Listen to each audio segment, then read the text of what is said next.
Me llamo Santiago y tengo 31 años. Soy representante de ventas médicas y paso gran parte de mi vida en la carretera, visitando hospitales y clínicas por todo el estado de Sinaloa y alrededores. Es un trabajo que me gusta porque me da libertad. Conozco muchos lugares y la paga es decente. Llevo haciendo esto desde hace 8 años y pensaba que ya conocía cada tramo, cada pueblo, cada curva peligrosa de las carreteras que recorro. Pero lo que me pasó hace 6 meses en la carretera que va de Mazatlán hacia Durango me demostró que hay cosas que ningún GPS te puede advertir. Era un martes de abril y tenía que estar en Durango temprano al día siguiente para una presentación importante con un cliente nuevo. Salí de Mazatlán como a las 7 de la noche, más tarde de lo que hubiera querido. Pero una junta se alargó y no tuve opción. La carretera a Durango es conocida por ser sinuosa y peligrosa, con muchas curvas cerradas que suben por la sierra.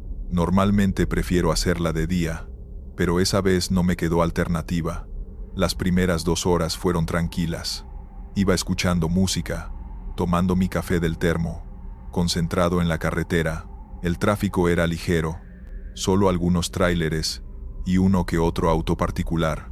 Cuando empecé a subir hacia la parte más alta de la sierra, la niebla comenzó a aparecer. No era demasiado densa al principio, pero conforme subía se iba poniendo peor. Bajé la velocidad y prendí las luces antiniebla.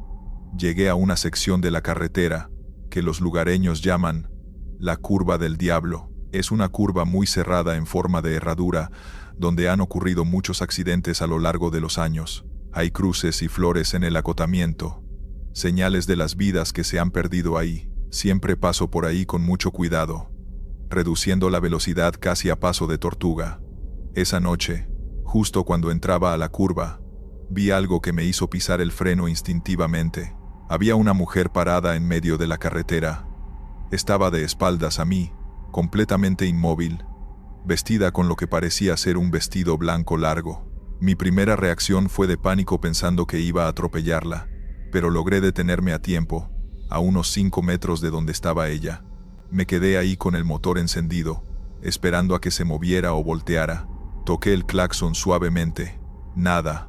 La mujer seguía de espaldas, sin moverse. La niebla la rodeaba de una manera extraña, como si se arremolinara a su alrededor. Bajé la ventana y le grité preguntando si estaba bien, si necesitaba ayuda. No hubo respuesta. Empecé a sentirme incómodo. ¿Qué hacía una mujer sola en medio de esa carretera peligrosa a las 9:30 de la noche? Pensé que tal vez había tenido un accidente, que estaba en shock. Decidí bajarme del carro para ayudarla. Agarré mi celular por si necesitaba llamar a emergencias, y bajé dejando el motor encendido y las luces prendidas. Caminé lentamente hacia ella. Conforme me acercaba, podía ver mejor su vestido. Estaba sucio. Su cabello era largo, negro, y le caía sobre la espalda de forma despeinada. Le hablé de nuevo cuando estuve como a 3 metros. «Señora, ¿se encuentra bien? ¿Tuvo algún accidente?» Ella no respondió, pero lentamente empezó a voltear la cabeza hacia mí. El movimiento era extraño, demasiado lento, como si le costara trabajo. Cuando finalmente pude ver su perfil, sentí que algo no estaba bien. Su piel se veía pálida, casi grisácea bajo las luces de mi carro. Me detuve ahí mismo. Ya no quise acercarme más. Entonces ella terminó de voltear completamente hacia mí, y lo que vi me hizo retroceder varios pasos. Su cara estaba medio desfigurada, pero lo más aterrador eran sus ojos. El que podía ver me miraba con una intensidad que me atravesaba. Me quedé congelado sin saber qué hacer. Ella dio un paso hacia mí y extendió su brazo como pidiendo ayuda. Traté de hablarle de nuevo, preguntarle qué le había pasado, pero mi voz salió temblorosa. Ella abrió la boca como para hablar, pero lo único que salió fue un sonido gutural, como un quejido ahogado. Retrocedí más, tropezándome con mis propios pies. Ella siguió avanzando hacia mí, despacio pero constante. Algo en mi instinto me decía que corriera, que me subiera al carro y me fuera de ahí, pero otra parte de mí pensaba que era una persona herida que necesitaba ayuda. Saqué mi celular para llamar a emergencias, y cuando miré la pantalla no tenía señal. La mujer estaba cada vez más cerca. Pude oler algo desagradable. Finalmente mi instinto ganó. Di media vuelta y corrí hacia mi carro. Me subí de un salto, cerré la puerta con seguro y aceleré sin mirar atrás. Por el espejo retrovisor, la vi quedarse ahí parada en medio de la carretera, viéndome alejar. Mi corazón latía tan fuerte que sentía que se me iba a salir del pecho. Manejé como 1 kilómetro más, antes de detenerme en un tramo recto, donde había señal. Llamé al número de emergencias y reporté que había una mujer perdida en la curva del Diablo. Me dijeron que ya iban a buscarla de inmediato. Me preguntaron si podía regresar para estar con la mujer hasta que llegaran. Les dije que no, que yo seguiría mi camino, pero que por favor la ayudaran rápido. Continué hacia Durango, pero ya no pude concentrarme igual. Seguía viendo esa cara desfigurada cada vez que cerraba los ojos. Llegué al hotel cerca de la 1 de la mañana, completamente agotado emocional y físicamente. No pude dormir bien esa noche. Las imágenes seguían repitiéndose en mi cabeza. Al día siguiente, después de mi junta, decidí pasar por la comandancia de policía de carreteras para preguntar si habían encontrado a la mujer.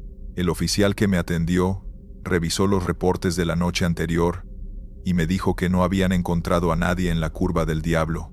Los policías llegaron al lugar como 20 minutos después de mi llamada, pero no había ninguna mujer ahí. Le insistí que yo la había visto claramente, que estaba herida. El oficial me miró con una expresión que no supe interpretar y me preguntó si podía describir a la mujer. Le di todos los detalles que recordaba. Cuando terminé, él asintió lentamente y me dijo que esperara un momento. Regresó con una carpeta vieja y sacó una foto. Me la mostró y sentí que se me revolvía el estómago. Era ella, la misma mujer que había visto. La foto era de una escena de accidente, según el oficial, de hace 15 años. Una mujer había perdido el control de su carro en la curva del Diablo y se había ido por el barranco. Según me explicó el oficial, no era la primera persona que reportaba haberla visto en esa curva, especialmente en noches con niebla. Me quedé sin palabras. El oficial me recomendó que si alguna vez la volvía a ver, no me detuviera, que simplemente siguiera manejando. Me dijo que hay lugares en las carreteras donde hay personas que se quedan atrapadas, aunque ya no estén vivas, repitiendo sus últimos momentos, buscando ayuda que nunca llegó a tiempo. Salí de ahí sintiéndome extraño, entre aliviado y perturbado. Desde entonces he tenido que pasar por esa curva varias veces más por mi trabajo. Siempre lo hago con mucho cuidado, mirando al frente, sin detenerme por nada. Una vez, hace como 2 meses, volví a verla. Estaba parada en el mismo lugar, de espaldas, con su vestido blanco sucio. Esta vez no frené, aceleré y pasé de largo. Por el espejo retrovisor, la vi voltear hacia mi carro, pero ya estaba lejos. No sé si lo que vi esa primera noche fue real o producto de mi cansancio y la niebla, pero el oficial me mostró esa foto, y otros conductores han reportado lo mismo. Hay algo en la curva del Diablo que no es normal. Ahora cuando tengo que hacer esa ruta, siempre lo planeo para pasar de día, y si por alguna razón me toca de noche, voy con toda la atención puesta en la carretera, sin desviar la mirada, rezando para no volver a encontrarme con la mujer del vestido blanco, que sigue buscando una ayuda que llegó 15 años tarde. Continuamos con la segunda historia. Me llamo Ernesto, tengo 46 años y manejo tráiler desde los 25. He recorrido prácticamente todo México transportando mercancía de un lado a otro. Es un trabajo duro, pero me gusta la libertad que te da la carretera. Después de tantos años manejando, pensaba que ya conocía cada gasolinera, cada parador, cada lugar donde un trailero puede descansar o cargar combustible, pero hace 8 meses, descubrí una gasolinera que no debería existir, y que me tiene evitando cierta ruta desde entonces. Iba manejando de Veracruz hacia Puebla con un cargamento de maquinaria industrial. Había salido a las 6 de la tarde, pensando manejar toda la noche y llegar temprano al día siguiente. Como a eso de las 11 de la noche, mi indicador de combustible empezó a bajar más rápido de lo esperado. Calculé que necesitaba cargar diésel antes de llegar a la siguiente ciudad grande. El problema era que ese tramo de carretera no tiene muchas gasolineras, y las pocas que hay cierran temprano. Seguí manejando esperando encontrar alguna estación abierta. Pasé por 2 que estaban cerradas, y empecé a preocuparme. No quería quedarme varado en medio de la nada con un tráiler cargado. Entonces, como a las 12:30 de la noche, vi luces a lo lejos. Era una gasolinera iluminada. Me llenó de alivio verla ahí, abierta a esa hora. Me acerqué y la gasolinera se veía normal. Tenía 4 bombas, una tiendita con las luces prendidas y un letrero que decía, servicio 24 horas.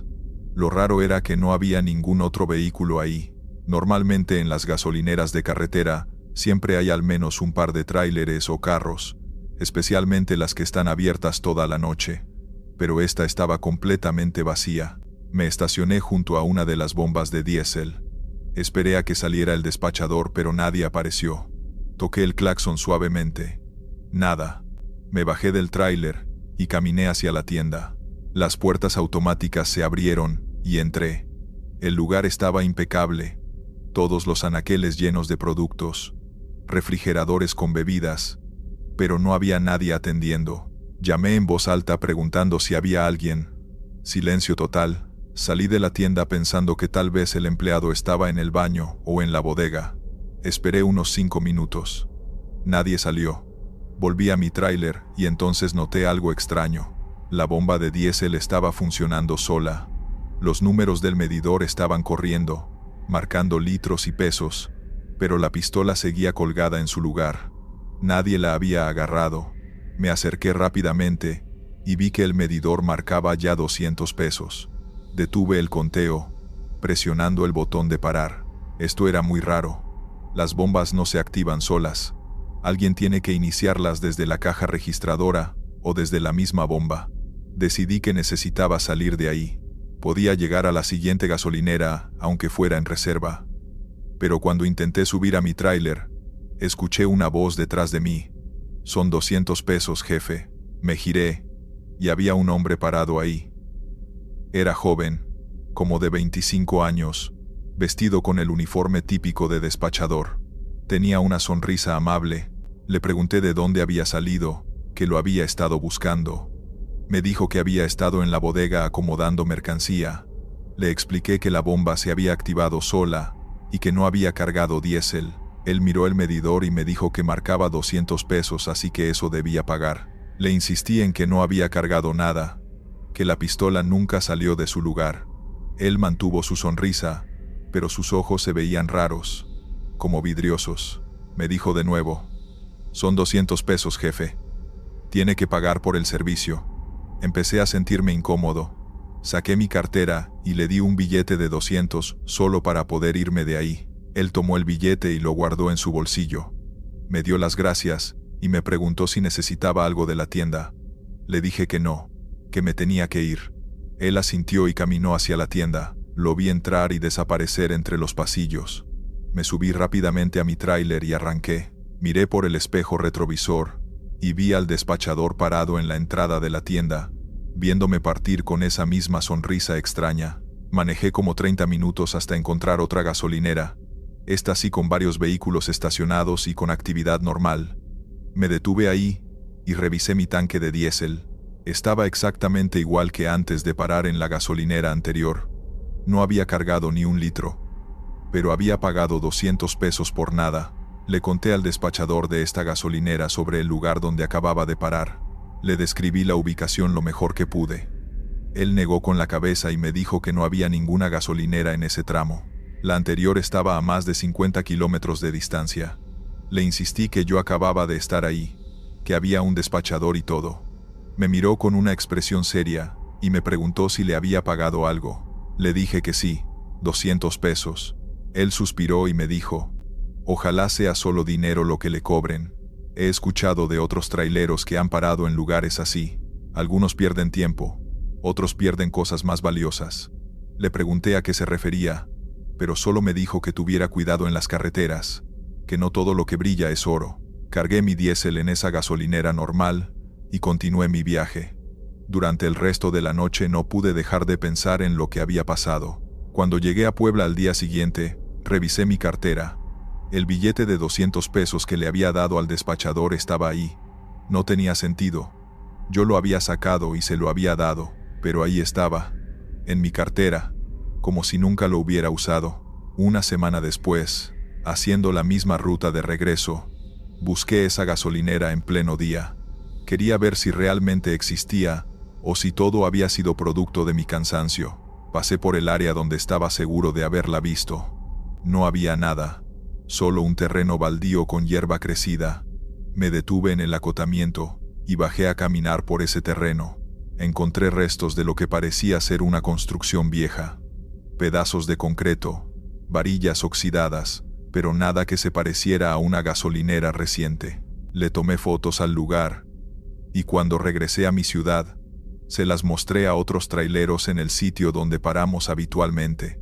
Un señor mayor llamado Don Pepe, que lleva más de 30 años manejando, miró las fotos y me contó algo que me dejó helado.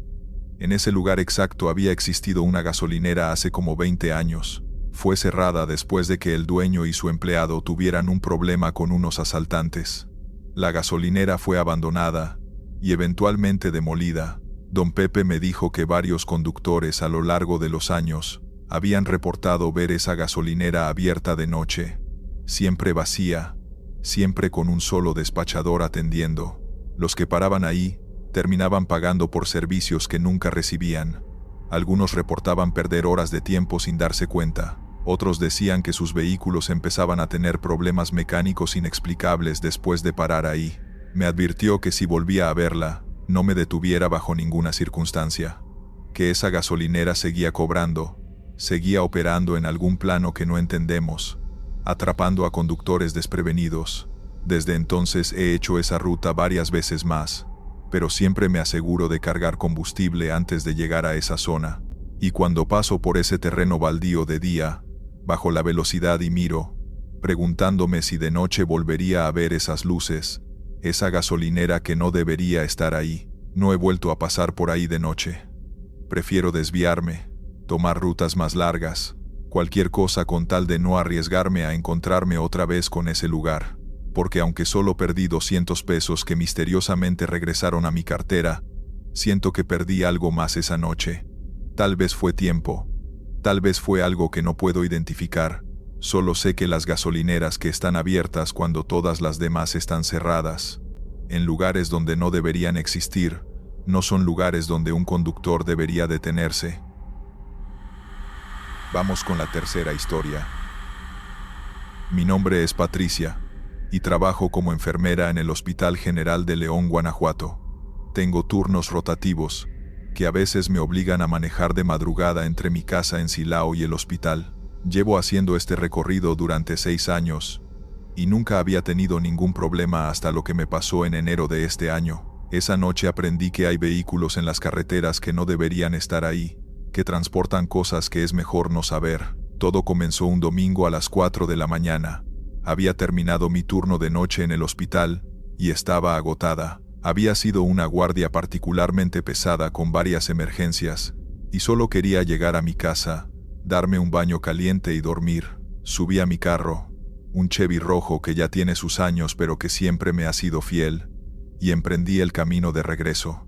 La carretera entre León y Silao a esa hora está prácticamente desierta. Es un trayecto de unos 30 minutos que conozco de memoria. Iba con la calefacción prendida porque hacía frío, escuchando la radio a bajo volumen para no quedarme dormida.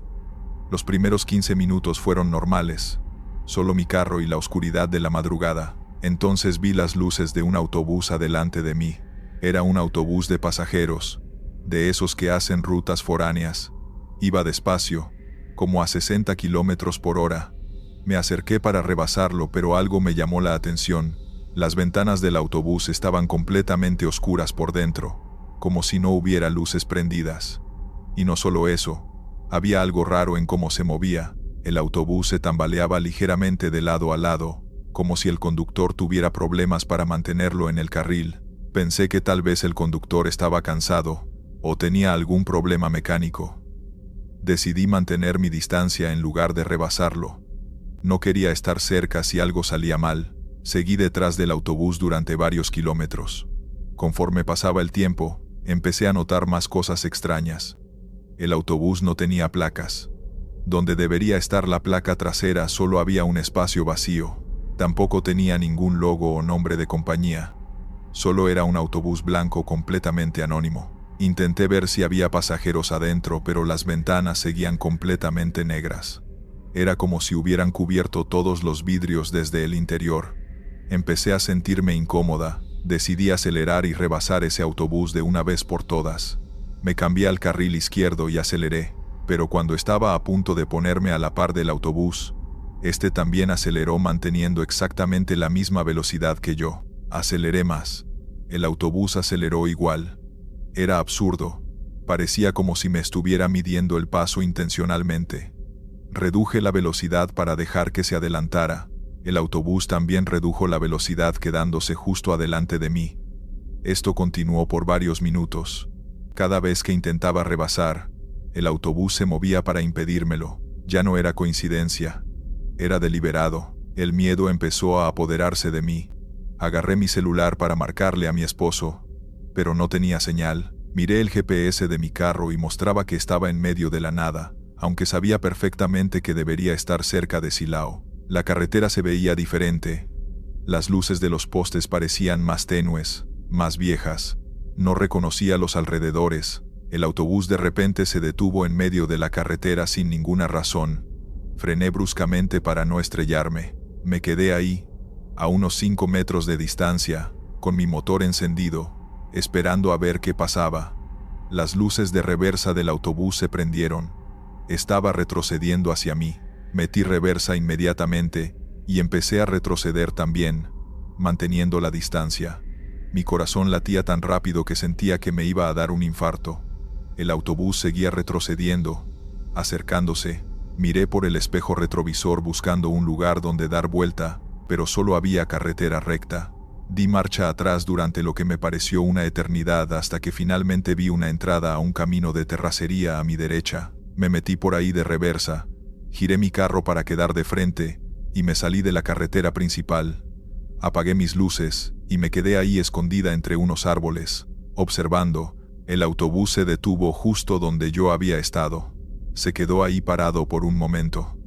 Entonces, lentamente continuó retrocediendo por la carretera en dirección contraria a como venía originalmente. Lo vi alejarse hasta que sus luces desaparecieron en la distancia. Me quedé ahí sentada temblando durante varios minutos, sin atreverme a mover mi carro. Cuando finalmente junté el valor, salí del camino de terracería y regresé a la carretera principal. Aceleré a fondo hacia Silao. Para mi sorpresa, llegué en menos de 5 minutos. Era como si el autobús me hubiera llevado en círculos o me hubiera desviado de alguna manera. Llegué a mi casa completamente alterada. Mi esposo estaba dormido, pero lo desperté y le conté todo. Me dijo que probablemente estaba cansada, que había sido una noche larga de trabajo, pero yo sabía lo que había visto. Al día siguiente busqué en internet sobre autobuses extraños en esa carretera. No encontré nada específico sobre autobuses, pero sí encontré varias historias de conductores que reportaban vehículos que los seguían o los acosaban en esa misma ruta. Una semana después, platicando con una compañera del hospital durante el descanso, le conté mi experiencia. Su cara se puso seria. Me dijo que su tío, que era policía de tránsito retirado, siempre le había dicho que nunca siguiera autobuses sin placas ni identificación en las carreteras de madrugada. Según él, hay autobuses que transportan cosas que las autoridades no pueden detener, cosas que no se pueden decir muy en alto, me dijo, aterrándome, pero también le habían contado historias más oscuras. Autobuses que aparecen solo de noche, que no tienen conductor visible, que llevan pasajeros que ya no están aquí, autobuses que se llevan a conductores solitarios que cometen el error de seguirlos o intentar detenerlos. Mi compañera me advirtió que si volvía a ver ese autobús, me saliera de la carretera y esperara a que se fuera, sin importar cuánto tiempo tomara. Esa conversación me dejó aún más perturbada. Empecé a tomar rutas alternas para ir al hospital, aunque me tomaran más tiempo. Pero hace 2 semanas, no tuve opción. Había un accidente en la ruta alterna, y tuve que regresar por la carretera normal. Iba con todos mis sentidos alerta, revisando cada vehículo que veía. Eran las 3 de la mañana cuando lo vi otra vez. El mismo autobús blanco sin placas, con las ventanas oscuras, avanzando lentamente por la carretera. Estaba como a 200 metros adelante de mí. En cuanto lo vi, reduje la velocidad drásticamente y me metí al acotamiento. Apagué mi motor y mis luces. Vi cómo el autobús pasaba lentamente por la carretera. Esta vez pude ver algo más.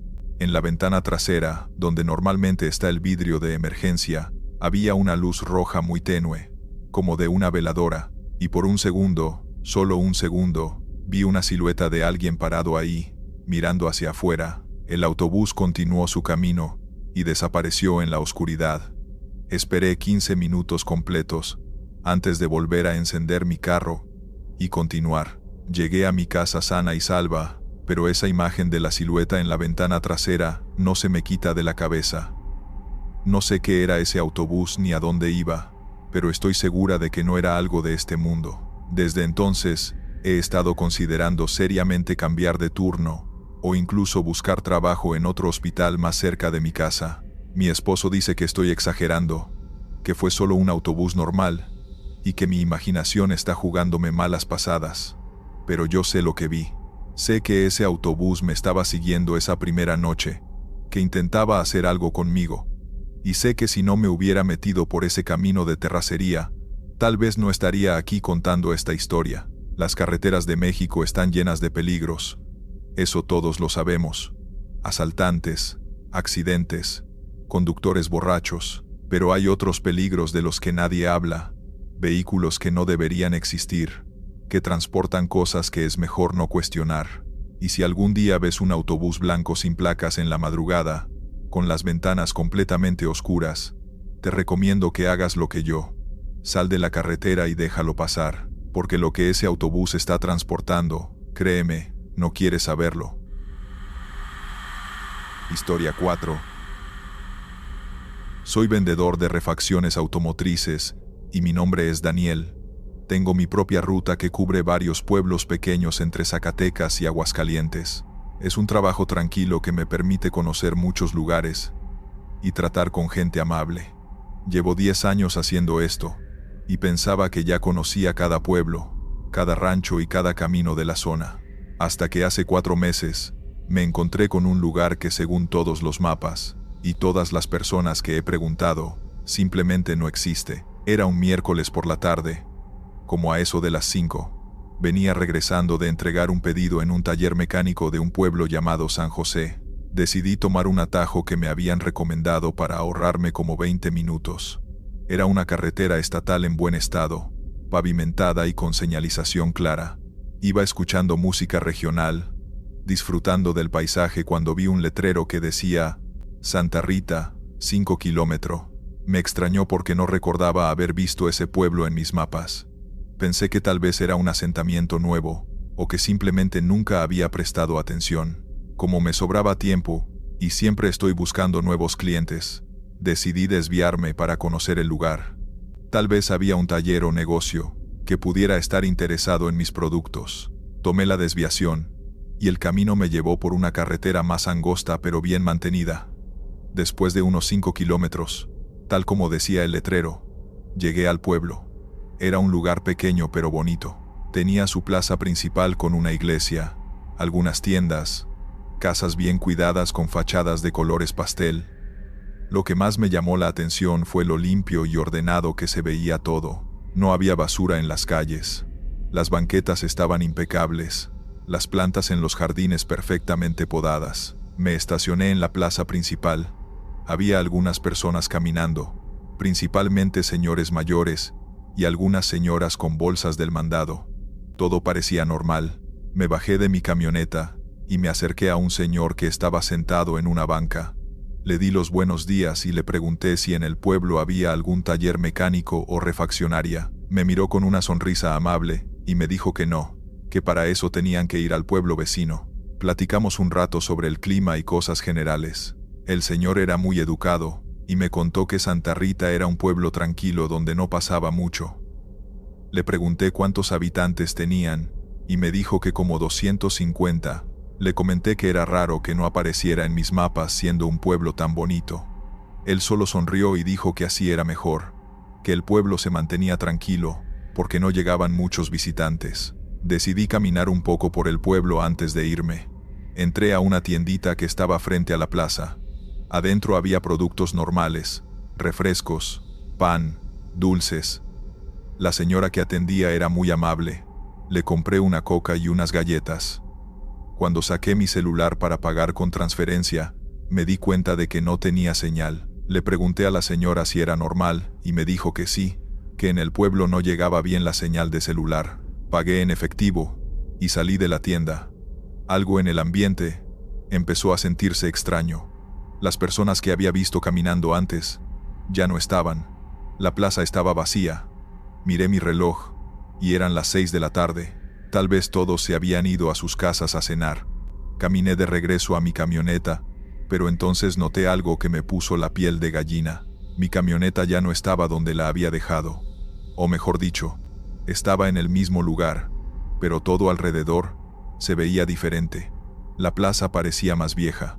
Los colores de las casas se veían deslavados. Las plantas ya no se veían tan verdes. Había hojas secas acumuladas en las esquinas. Era como si hubieran pasado meses en cuestión de minutos. Empecé a caminar más rápido hacia mi vehículo. Cuando llegué, intenté abrir la puerta, pero las llaves no funcionaban correctamente, como si la cerradura estuviera oxidada. Finalmente logré abrir, y me subí rápidamente. El interior olía raro, a humedad. Intenté arrancar, pero el motor no respondía de inmediato. Después de varios intentos, finalmente arrancó. Salí del pueblo lo más rápido que pude sin correr peligrosamente. Miré por el espejo retrovisor y vi cómo el pueblo se iba haciendo más pequeño en la distancia. Cuando llegué de vuelta a la carretera principal, me detuve un momento para revisar mi GPS. Busqué Santa Rita. No aparecía. Busqué en internet en mi celular, que ya tenía señal. No había ningún registro de un pueblo con ese nombre en esa zona. Miré mi reloj otra vez y me quedé helado. Marcaba las 8 de la noche. Habían pasado 3 horas desde que entré al pueblo, pero para mí solo habían sido como 30 minutos. Revisé mi camioneta y encontré que tenía polvo acumulado, como si hubiera estado estacionada por días. Las galletas que había comprado seguían en el asiento del copiloto, pero cuando abrí el paquete estaban rancias, duras como piedras. Llegué a mi casa esa noche completamente confundido. Le conté a mi esposa lo que había pasado, pero ella pensó que me había quedado dormido en algún lugar y había soñado todo. Pero yo sabía que no era un sueño. Tenía el recibo de la tienda, un papel amarillento que decía: Tienda La Providencia, Santa Rita, con una fecha de hace 20 años. Durante las siguientes semanas intenté encontrar ese pueblo de nuevo. Regresé a la misma carretera, busqué la desviación, pero nunca la encontré. Era como si esa salida simplemente hubiera desaparecido. Hablé con otros vendedores que conocen la zona, y ninguno había oído hablar de Santa Rita. Un señor mayor que lleva 40 años viviendo por ahí me dijo que cuando era joven había escuchado de un pueblo con ese nombre que fue abandonado en los años 70, pero que las ruinas estaban en una zona completamente diferente. Le mostré el recibo de la tienda y su cara se puso seria. Me dijo que conocía esa tienda, que su mamá compraba ahí cuando él era niño, pero que cerró hace décadas. Me preguntó dónde había conseguido ese papel. Le conté toda mi historia. Él se quedó pensativo, y luego me dijo algo que no he podido olvidar. Hay pueblos en México que existen en otro tiempo. Lugares que quedaron atrapados en algún momento del pasado, y que solo aparecen para ciertos viajeros. Si entraste ahí y lograste salir, tuviste suerte. No sé qué fue lo que viví ese día. No sé si entré a otro tiempo, a otra dimensión, o si realmente fue todo un sueño muy elaborado. Pero ese recibo amarillento está guardado en mi cartera como recordatorio. A veces, cuando manejo por esas carreteras, busco con la mirada ese letrero de Santa Rita, 5 kilómetros, preguntándome si algún día volverá a aparecer. Y si aparece, no sé si tendría el valor de entrar otra vez, o si simplemente seguiría de largo, dejando ese pueblo fantasma en paz en su propio tiempo congelado. Estos fueron los relatos. Suscríbete, deja un like y dime si te gustaron las historias de hoy. Nos vemos pronto.